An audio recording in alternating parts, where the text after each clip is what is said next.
Hola, ¿qué tal? Bienvenido nuevamente a esta revisión que hacemos conjunta de un curso de milagros. Y este podcast se llama Comentarios sobre un curso de milagros. Hemos estado revisando ya las primeras partes del libro de texto, entrando ya en él de lleno, con la expiación y los milagros. Tercera sección del capítulo primero llamado El significado de los milagros. La expiación y los milagros, como lo apuntamos la ocasión anterior, es un texto bastante explícito, bastante generoso en cuanto a las posibilidades de resolver la problemática que a través del curso de milagros se va planteando, que a final de cuentas es la problemática del hijo dormido, del hijo que cae en ego, del hijo que hace válida la idea de separación y adopta el pensamiento de separación como el modo creativo para imaginar una realidad que no es la que Dios manifiesta y que no tiene por tanto las características de todo lo que Dios manifiesta, que es en unidad, en amor. En la ocasión anterior llegamos a hablar acerca de ciertas aclaraciones que hace el redactor del texto al respecto de, por ejemplo, palabras o frases como no nos dejes caer en la tentación, que brevemente recapitulando significa, según el texto, reconoce tus errores y elige abandonarlos siguiendo mi dirección. Mi dirección es la de Jesús. Con eso se refiere el texto a mi dirección. Hoy abundamos en todo este texto y empezamos diciendo que, como el texto implica, como el texto apunta, el error no puede amenazar realmente a la verdad, la cual siempre puede resistirlo. En realidad, solo el error es vulnerable. Eres libre de establecer tu reino donde mejor te parezca, pero no puedes sino elegir acertadamente si recuerdas esto. El espíritu está eternamente en estado de gracia. Tu realidad es únicamente espíritu. Por lo tanto, estás eternamente en estado de gracia. Mi primer comentario va en el sentido de apuntar la importancia de la atención. La importancia que juega la atención en todo esto. Yo siempre he dicho que donde está tu atención, está tu realidad. Algunas personas han dicho que donde está tu atención, está tu tesoro. El curso nos dice en este momento que la atención es importante. De hecho, apunta cuál es la tendencia natural de la atención en cuanto al ser humano, en cuanto al ser que piensa. Y va en este sentido, repito, el espíritu, dice el texto, está eternamente en estado de gracia. Tu realidad es únicamente espíritu. Si donde está tu atención está tu realidad, entonces basta con poner nuestra atención en donde corresponde de manera natural a partir de lo que Dios ha dispuesto para sus hijos o para su hijo unigénito, es decir, en el espíritu. Si así hacemos, entonces estamos en estado de gracia. Es maravillosa esta fórmula. Si nosotros aprendemos de ella que nuestro estado natural es poner nuestra atención en el espíritu, entonces caemos en estado de gracia. Entramos en estado de gracia. Recuperamos el estado de gracia. Sigue el texto. Desde este punto de vista, la expiación deshace todos los errores y de esta forma extirpa las raíces del temor. Cada vez que experimentas las palabras tranquilizadoras de Dios como una amenaza, es siempre porque estás defendiendo una lealtad mal situada o desencaminada. Pensemos en eso. ¿Cuántas veces nos defendemos en el día? ¿De qué nos defendemos en el día? ¿Cuántas veces, por tanto, atacamos en el día? Lo hacemos, en cualquier caso, porque estamos poniendo nuestro reino, nuestro tesoro, nuestra atención sobre el mundo, sobre lo que de suyo divide, separa, conflictúa, enfrenta. Al proyectar eso, dice el texto, sobre otros, los aprisionas, pero solo en la medida en que refuerzas los errores que ellos ya han cometido. Eso los hace vulnerables a las distorsiones de los demás, ya que la percepción que tienen de sí mismos está distorsionada. ¿Por qué está distorsionada? Porque nos vemos como lo que no somos.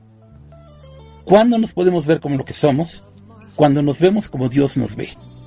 Y aquí está una posible solución de todo este asunto del ego, la ilusión, la separación, el lugar que no es lugar, el mundo, el universo, que no es lugar, digo, desde el punto de vista de Dios.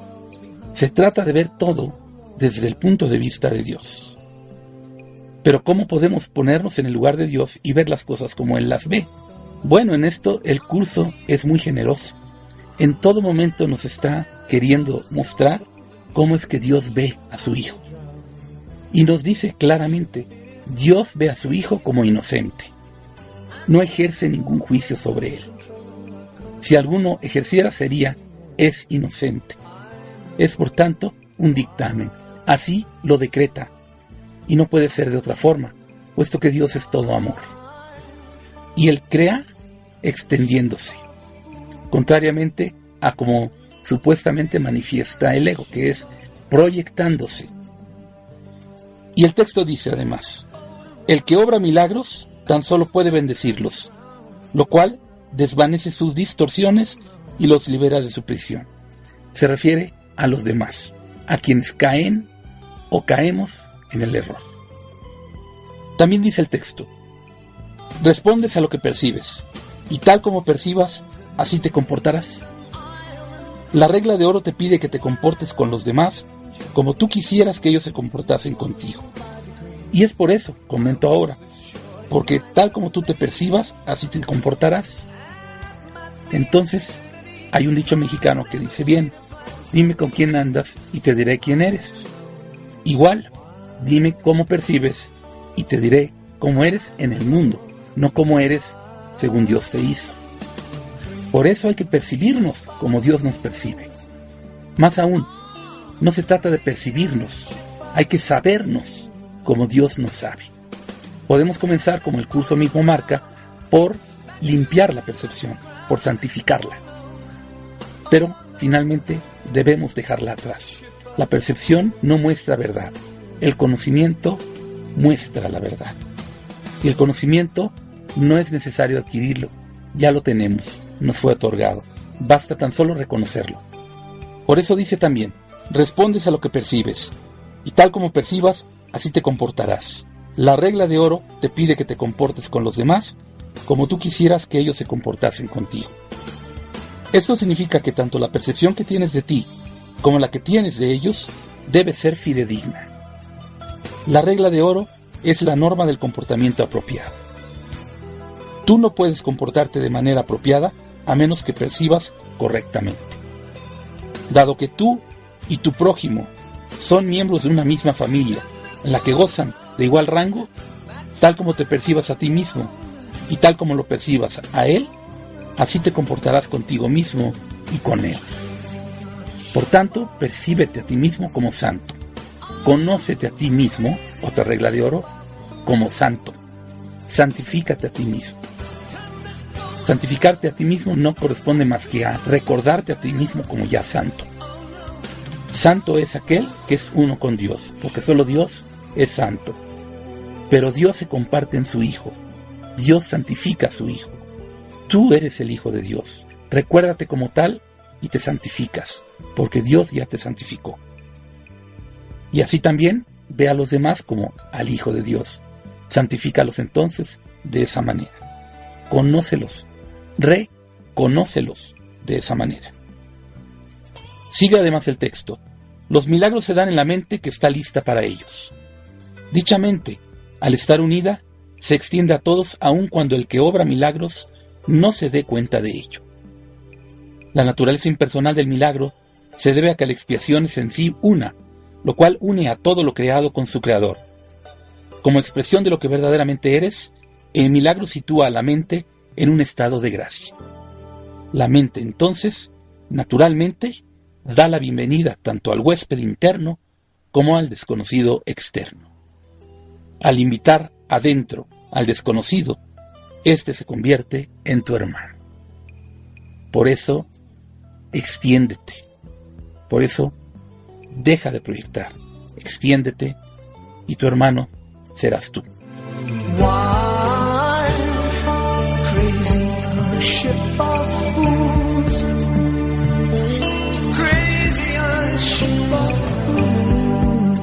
Estás escuchando comentarios sobre un curso en milagros y estamos revisando una sección muy importante del texto relativa a la expiación y los milagros.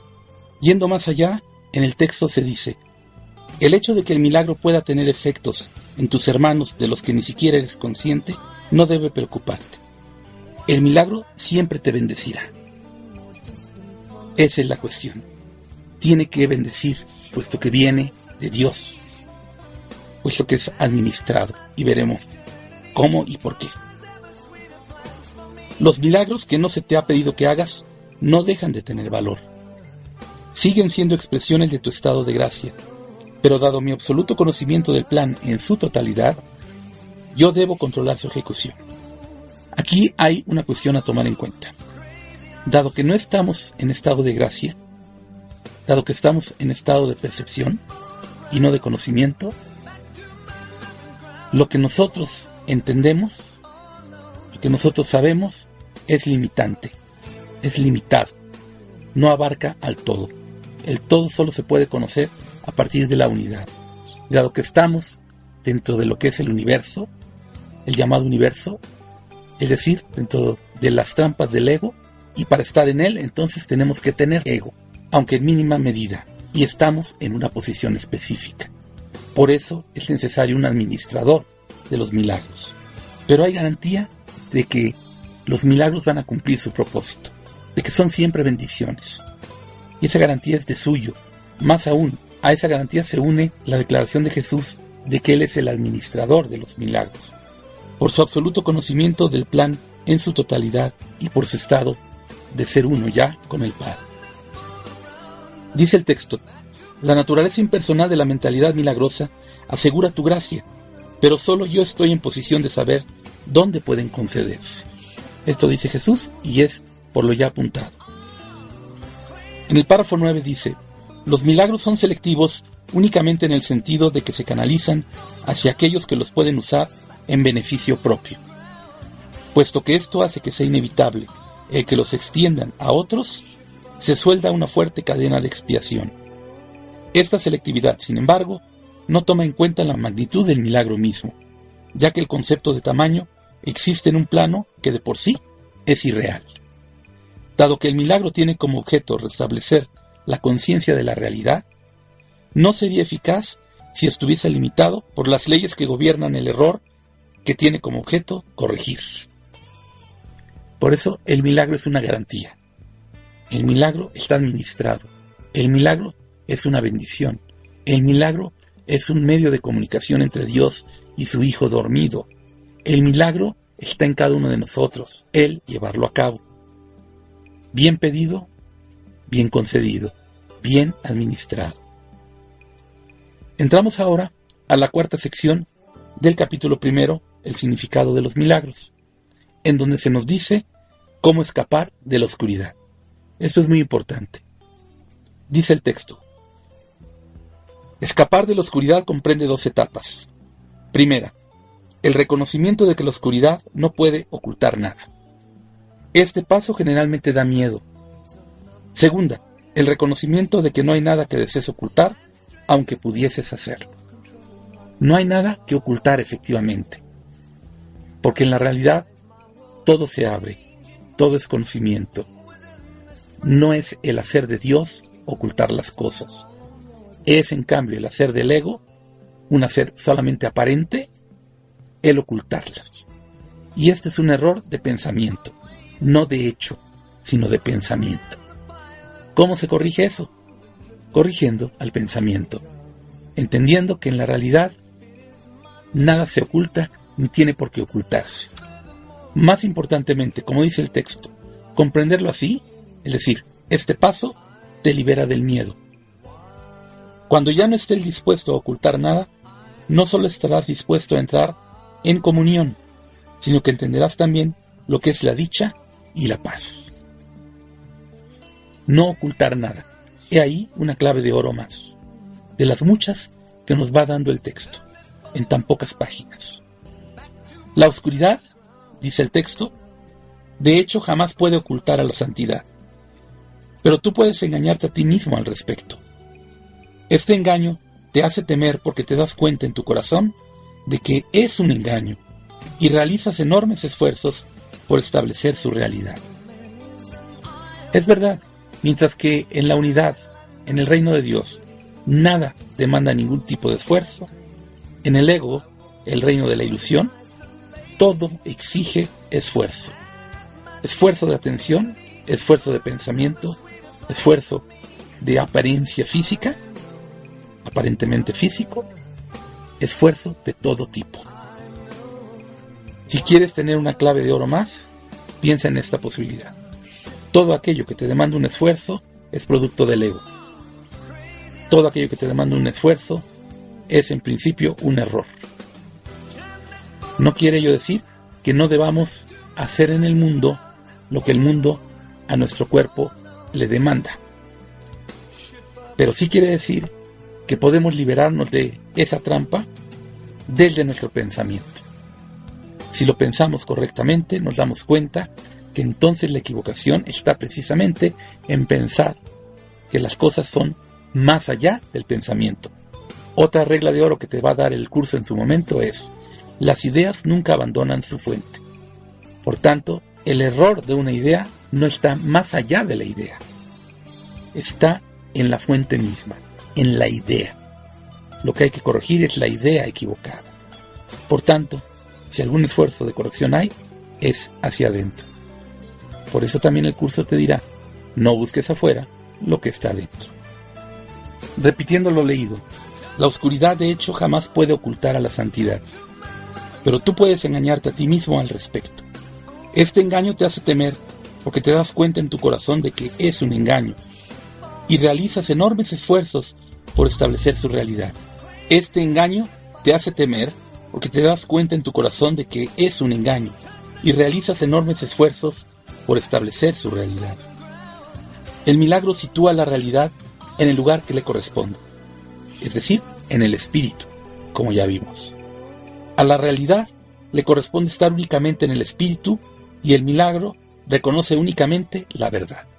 Es decir, el milagro cede, el milagro se otorga sin esfuerzo.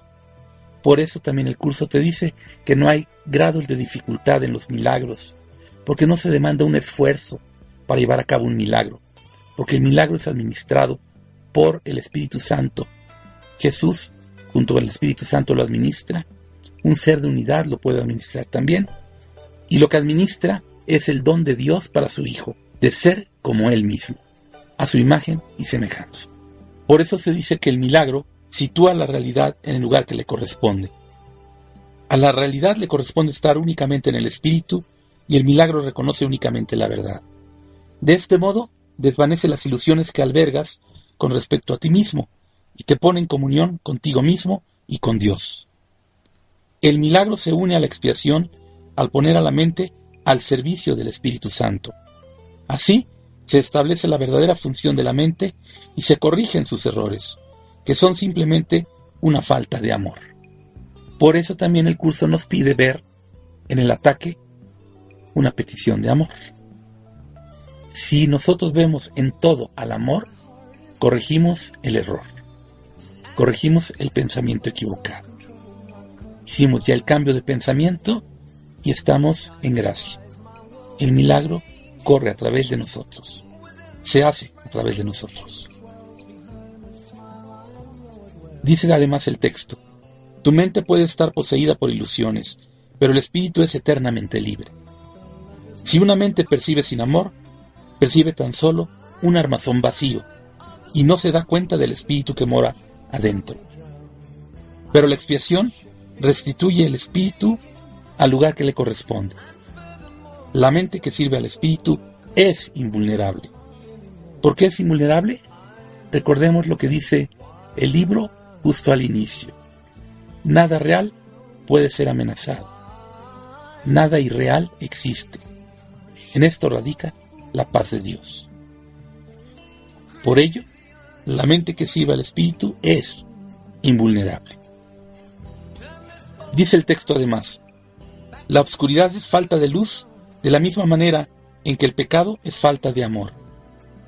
No tiene cualidades únicas propias. Es un ejemplo de la creencia en la escasez, de la cual solo se pueden derivar errores. Por tanto, un error es pensar que la oscuridad es real. No es así. La oscuridad no tiene cualidades propias. Es precisamente el cúmulo de falta de cualidades que sí son reales las que da la apariencia, solo la apariencia de oscuridad. La oscuridad no es real, no existe. Además, la verdad, como dice el texto, es siempre abundante. En la frase 5, el párrafo 3 dice: los que perciben y reconocen que lo tienen todo, no tienen necesidades de ninguna clase. El propósito de la expiación es devolvértelo todo, o más bien, devolvérselo a tu conciencia. Se te dio todo cuando fuiste creado, exactamente como se les dio a todos los demás. Y no tenía por qué no ser así. Si empezó a no ser así, fue a partir de un pensamiento equivocado. El deber de la expiación es corregirlo. Nuestro deber como hijos de Dios es reconocerlo y por tanto corregirlo. Corregirlo porque nosotros lo manifestamos. Corregirnos a nosotros mismos, inspirados por la verdad. Pero sobre todo, reconociéndola en nuestro recuerdo, porque ya está en nosotros. Vamos ahora al segundo corte. Estás escuchando Comentarios sobre un curso de milagros.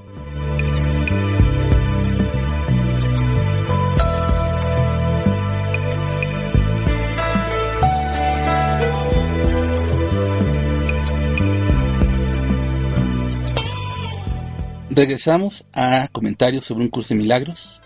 Estamos ya a punto de concluir este cuarto podcast de la serie.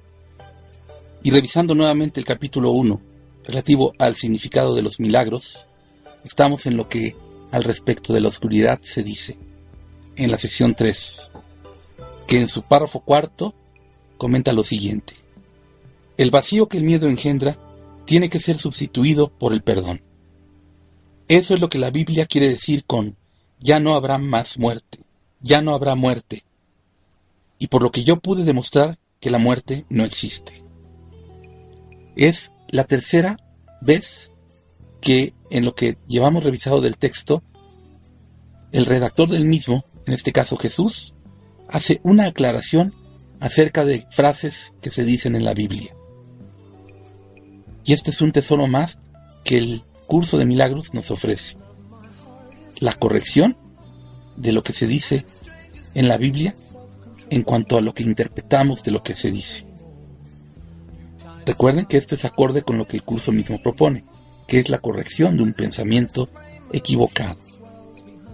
Por eso dice: eso es lo que la Biblia quiere decir con ya no habrá muerte, y por lo que yo pude demostrar que la muerte no existe. ¿Por qué? Porque el vacío que el miedo engendra tiene que ser sustituido por el perdón. Jesús dice: vine a dar cumplimiento a la ley al reinterpretarla. La ley en sí, si se entiende correctamente, solo ofrece protección. Claro, no puede ser de otra forma, cuando además se nos ofrece esa protección desde el inicio mismo del curso. Repito, cuando se nos dice: nada real puede ser amenazado, nada irreal existe. En esto radica la paz de Dios. Desde ahí ya se nos ofrece protección. En la frase 5 del párrafo 4 se dice: son los que aún no han cambiado su manera de pensar quienes han introducido en la ley la idea de las llamas del infierno. Te aseguro que daré testimonio a través de todo aquel que me lo permita, y en la medida en que me lo permita. ¿De qué? De la protección de Dios. Aquello de lo que das fe demuestra tus creencias, dice el texto, y de esta manera las refuerza. Es como ya he dicho que digo yo: donde está tu atención, está tu realidad. Donde está tu atención, refuerzas la realidad que estás determinando con tu atención. Aquellos que dan testimonio de mí, dice el texto, están expresando por medio de los milagros que obran, que han dejado de creer en la carencia, en favor de la abundancia que han aprendido les pertenece. Esto es hermoso. Esas reflexiones deben quedarse con nosotros unos segundos más.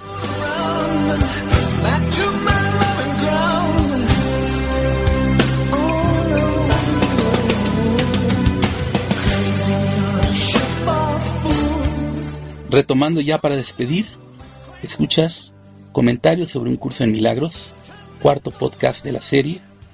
En esta ocasión, remitiéndonos al capítulo 1, el significado de los milagros, con la segunda parte y final de la expiación y los milagros, que es la tercera sección del capítulo 1, y yendo más allá a la cuarta sección, que es cómo escapar de la oscuridad.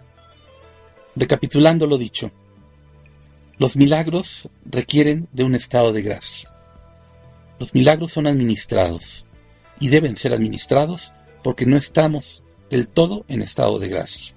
Los milagros, sin embargo, corren a través de nosotros y corren a partir de la corrección del pensamiento equivocado de separación que hemos querido manifestar, y lo expiamos por el pensamiento verdadero de que nada se oculta, de que en la verdad, de que en el reino de Dios todo es uno efectivamente, y todo lo tenemos dado y concedido, y todo es verdadero.